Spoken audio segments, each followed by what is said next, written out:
ከሮሳሪዮ የመጣ አንድ ታዳጊ ማደጉን እንዲቀጥል በየቀኑ ማታ ማታ እግሮቹን በመርፌ ይወጋ ነበር። ከሁለት አስርተ ዓመታት በኋላ ያው ልጅ በራሱ ስም የተሰየመ ደረጃ ባለው የግል ጀት ወደ ቤቱ ይበራል። የሚያሚ የቅንጦት ሕንፃ ውስጥ ሱፐርካር መኪናውን ያቆማል። እንዲሁም የሙሉ ክለቦችን ጠቅላላ ደሞዝ የሚበልጥ የገቢ ስምምነቶችን ይፈርማል። ይህ ስለ ስፖርት ብቻ የሚነገር ታሪክ አይደለም። ይህ ልዩ ተሰጥኦን ወደ ግዙፍ የንግድ ግዛት እንዴት እንደሚቀየር የሚያሳይ ፍንጭ ነው። ወደ ሊዮኔል ሜሲ ሕይወት እንኳን በደህና መጡ። ሮሳሪዮ 1987 አንድ አይናፋር ልጅ በአቧራና በፈራረሰ ኮንክሪት መካከል ኳስ ይጫወት ነበር። በ11 ዓመቱ ዶክተሮች አንድ ነገር አረጋገጡ። የሰውነት እድገት ሆርሞን እጥረት እንዳለበት።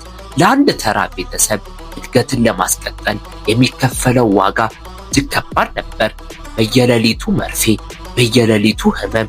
ነገር ግን ከስፔን የመጣ አንድ ደብዳቤ ሁሉንም ነገር ቀየረው። ባርሴሎና የሕክምና ወጪውን ለመሸፈን ተስማማ። ውሉ የተፈረመው በአንድ ምግብ ቤት ውስጥ በናፕኪን ላይ ነበር። ነገር ግን ቁማሩ እውነተኛ ነበር። በ13 ዓመቱ ሜሲ ቤቱን ትቶ ወደ ላማሲያ አመራ። ምቾትን ለዕድል ሲል ቀየረ። በ17 ዓመቱ ለባርሴሎና የመጀመሪያ ጨዋታውን አደረገ። ልክ ማግኔት ብረትን እንደሚስብ ሁሉ ጨዋታው በሱ ዙሪያ ተሳበች። ሪከርዶች ይወድቃሉ፣ ዳግመኛም አይቆሙም። 8 ባላንዶር፣ 4 ሻምፒዮንስ ሊግ። ለአንድ ዘመን ምልክት ለነበረው ክለብ የምንጊዜም ከፍተኛ ጎል አስቆጣሪ። በ2022 የአርጀንቲና ካፕቴን ሆኖ የዓለም ዋንጫን አነሳ። በ2024 ደግሞ ኮፓ አሜሪካን ጨመረ። ለማደግ መታገል የነበረበት ያ ታዳጊ ዛሬ ስፖርቱ በሱ ዙሪያ የሚያድግ ታላቅ ሰው ሆነ። ግምቶች እንደሚያሳዩት የሱ ጠቅላላ ሀብት ከ600 እስከ 800 ሚሊዮን ዶላር ሲሆን ደሞዝ፣ ቦነስና ማስታወቂያዎች ሲደመሩ አጠቃላይ የህይወት ዘመን ገቢው ከ1 ቢሊዮን ዶላር በላይ ነው።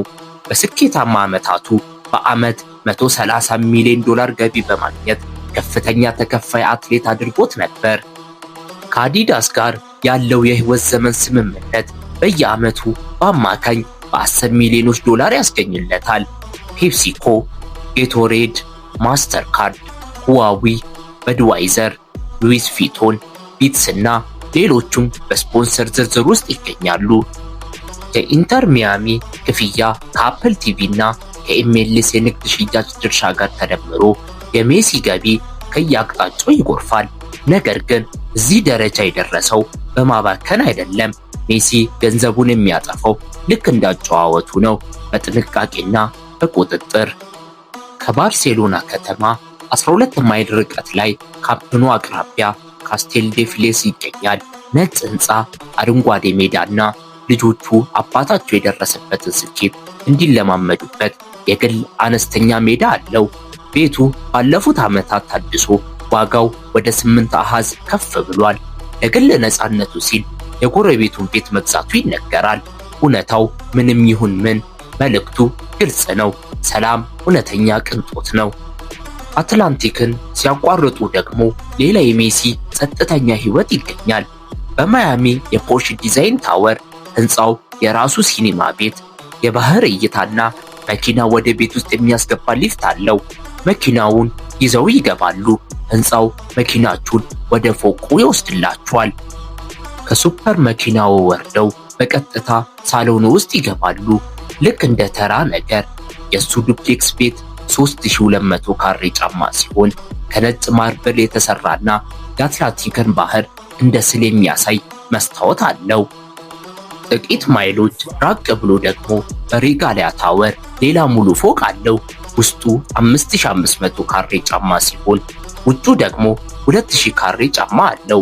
ጀንበር መጥለቅን እንደ ፊልም የሚያሳይ ሰፊ በረንዳ፣ 5 መኝታ ቤቶች፣ 5 ባኞ ቤቶች፣ ወይን ክፍልና ፓኖራሚክ እይታ። እነዚህ የማያሚ ቤቶች ከ12 ሚሊዮን ዶላር በላይ ያወጣሉ።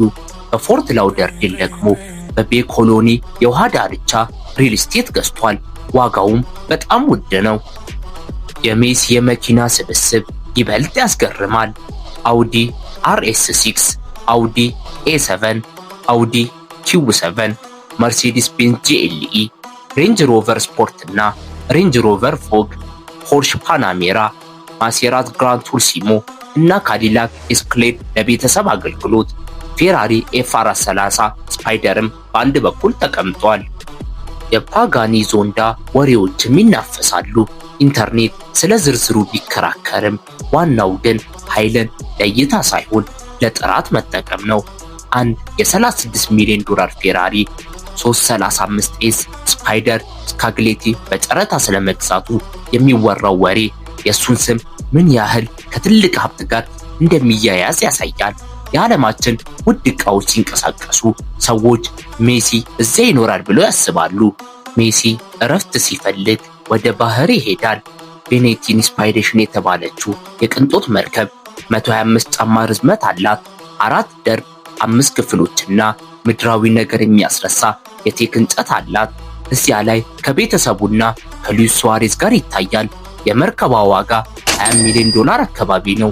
እንደዚህ አይነት መርከቦችን ለሳምንት ለመከራየት $200,000 ይጠይቃል። ባህር ላይ ነው ራሱን የሚያድሰው። ምንም ጭፈራ ቤት የለም፣ ምንም ዜና የለም። ለልጆቹ ኳስ፣ መጽሐፍና ጸጥታ ብቻ። ዝምታ የሀብት መገለጫ ነው። የሱ የገልፍ ስትሪም G550 ጀት ያለ እረፍት አህጉራትን ያቋርጣል። 19 ተሳፋሪዎችን ይይዛል። በጅራቱ ላይ ቁጥር 10 ተጽፎበታል። ደረጃዎቹ ላይ ደግሞ የቤተሰቦቹ ስም አለ። ዋጋው 15 ሚሊዮን ዶላር አካባቢ ነው። ለሜሲ ጀቱ ዝና ሳይሆን ጊዜ ነው። በማያሚ ጀንበር ስትጠልቅና በአርጀንቲና ንጋት መካከል ያለውን ርቀት ያሳጥርለታል። ሀብታሞች ጊዜን የሚሰበስቡት ልክ እኛ ደረሰኝ እንደምንሰበስበው ነው። ጀት ማለት ብቸኛውን ውድ ነገር ጊዜን መግዣ ነው። የሰዓት ስብስቡን ስንመለከት ደግሞ ሮሌክስ ኦይስተር ፐርፔቹዋል፣ ያት ማስተር ዴይቶና፣ ኦዲመርስ ቢጌት፣ ሮያል ኦክ ፋሚሊ፣ ፓቴክ ፊሊፕ፣ ናውቲሌስ በሮዝ ጎልድ። አንዳንድ የሰዓቶቹ ዋጋ ከ6 አሃዝ በላይ ነው። ሰዓት የሚያስረው ሰዓት ለማየት ብቻ አይደለም፣ ጊዜ ለምን ዋጋ እንዳለው ለማስታወስ ነው። የሜሲ የንግድ ግዛት አይተኛም። በስፔን እና በአንዶራ ሚም ሆቴልስ የተባሉ የሆቴሎች ሰንሰለት አለው። እነዚህ ሆቴሎች ልክ እንደሱ ዘመናዊና ጸጥተኛ ናቸው። ማዮርካ ለባህር ዳርቻ፣ ባኬራ ለበረዶ፣ አንዶራ ለተራራ። የአንድ ሌሊት ዋጋቸው ባለ 4 አሃዝ ይደርሳል። በባርሴሎና ቤላ ቪስታ ደል ሃርዲን ደል ኖርቴ የተባለ ምግብ ቤት አለው። ዘሜሲ ስቶር የተባለው የልብስ ምርት ደግሞ በ2019 ከጂን ሂልፋይገር ጋር ተጀመረ። ሚሊዮን ተከታዮች አሉት። አሁን ደግሞ ወደ ስፖርት ቴክኖሎጂና ዲጂታል ዘርፎች እየተሻገረ ነው። መለያውን ያቆሸሸው ክስ ስፔን ሜሲን እና አባቱን በታክስ ማጭበርበር ወንጀል ከሰሰቻቸው። በቤልዚ፣ ኡራጓይ፣ ዩኬ እና ስዊዘርላንድ በኩል በሚደረጉ የገቢ ዝውውሮች ከ4 ሚሊዮን ዩሮ በላይ ያልተከፈለ ታክስ ተገኘ። ፍርድ ቤቱ የገንዘብ ቅጣትና የእገዳ እስራት ወሰነ። ወንጀሉ ለመጀመሪያ ጊዜ በመሆኑና ሰላማዊ በመሆኑ አልታሰሩም። ክፍያው ግን በወለድ ተፈጽሟል። ይህ በሜሲ ስም ላይ ትልቅ ነጥብ ጥሎ አልፏል። ከዚያ በኋላ በዙሪያው ያሉ የህግ ባለሙያዎችና ጥበቃዎች ቁጥር ጨመረ። ደህንነት ሜሲን እንደ ሁለተኛ ጠላ ይከተለዋል። የደህንነት ኃላፊው ያሲን ቹኮ የቀድሞ ወታደርና ተዋጊ ነው። ሜሲን ለመጠበቅ በሜዳ ጠርዝ ላይ ሲሮጥ ይታያል። ሜሲ 50 ሰዎች ያሉበት የጥበቃ ቡድን አለው። በጉዞ በመኖሪያ ቤቶቹና በጨዋታ ቀናት ጥበቃው አይለየውም። ሁሉም ሰው የሱን ቁራጭ በሚፈልግበት ዓለም ውስጥ ደህንነት ምርጫ ሳይሆን መሰረት ልማት ነው። ኢንተር ማያሚም መለያን ብቻ ሳይሆን ፍጥነትንም ቀይሯል። ህይወቱ ወደ ቤተሰብና ባህር ዳርቻ ዘነበለ። የኤንቢኤ ጨዋታዎችን ማየት፣ ጸጥተኛ እራት መብላትና የባህር ዳርቻ ጉዞ። ከጀርባ ደግሞ የአፕል ቲቪ እና የኤምኤልኤስ የገቢ ድርሻ አለ። ለሊጉ ህልም ነው፣ ለሜሲ ደግሞ የሚያምር የህይወት ምዕራፍ። ከ500 ሚሊዮን በላይ ሰዎች በኢንስታግራም ይከተሉታል። ይህ ተራ ቁጥር ሳይሆን ሀገር ነው። እሱ አንድ ነገር ሲለጥፍ ገበያ ይንቀሳቀሳል። ከአዲዳስ ጋር ያለው የህይወት ዘመን ስምምነት ማዕከል ነው። $30 ሚሊዮን የሚጠጋ ዓመታዊ የማስታወቂያ ገቢ አለው። ብዙ ማውራት አያስፈልገውም። እሱ ሲናገር ብቻ በቂ ነው። ሮሳሪዮ መቼም አይረሳም። በትውልድ ሀገሩ ያለው ላፎርቶሬዛ መኖሪያ ቤት የግል ነፃነቱ የተጠበቀበት ነው።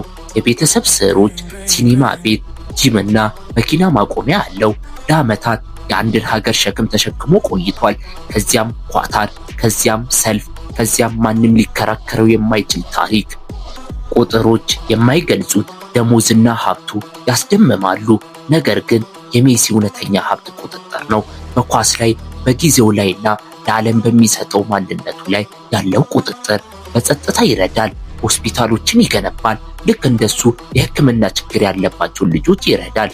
ሪካርዶች እንደሚያሳዩ በ2022 ከፍተኛ ተከፋይ ነበር።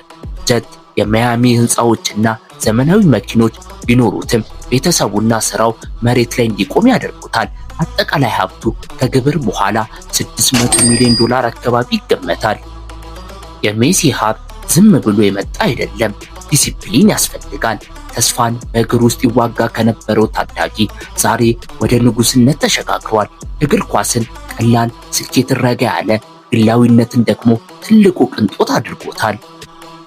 ለተጨማሪ ተመሳሳይ ታሪኮች ሰብስክራይብ ያድርጉ። ላይክ፣ ሼር ኤንድ ኮሜንት ማድረግም እንዳይረሳ። ሁላችሁም ባላችሁበት ቦታ ምት ይበላችሁ።